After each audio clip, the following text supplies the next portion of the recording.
In Dealing with Debt, Ted Rossman, the senior industry analyst, is here right now to talk about impulse buying during the holidays. Hello, Ted. Hi, thanks for having me. What can you tell us? Last year, 54% of U.S. adults made at least one impulse buy around the holidays.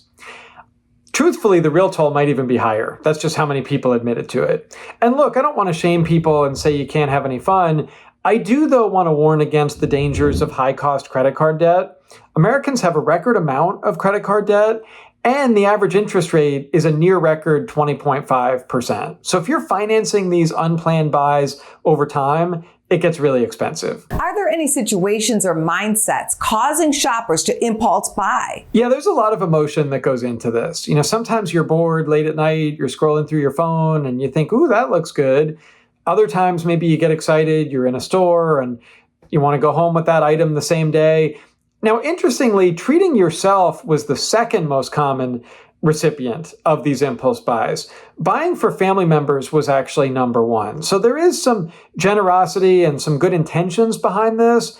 I still, though, worry that it can lead to overspending. What can people do to avoid that mindless or impulse spending? My biggest tip is to take the impulse out of it. Set money aside ahead of time. As long as you've budgeted for it, you're good. So maybe you don't know exactly what you're going to buy that friend or family member, but if you've earmarked, let's say, $50 for their holiday gift and you happen to find something great one day, well, at least you've planned for that ahead of time and you're not going into expensive credit card debt, hopefully.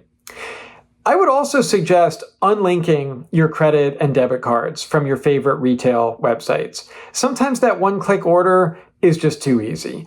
And the same goes for buy now, pay later. You may see, oh, it's just 4 easy payments of $50. That conceals the fact that you're really spending $200. So you want to be wary of that. And also consider sleeping on it. Some people even say wait a day for every $100 the item costs. Put it in your cart, revisit it in a day or two.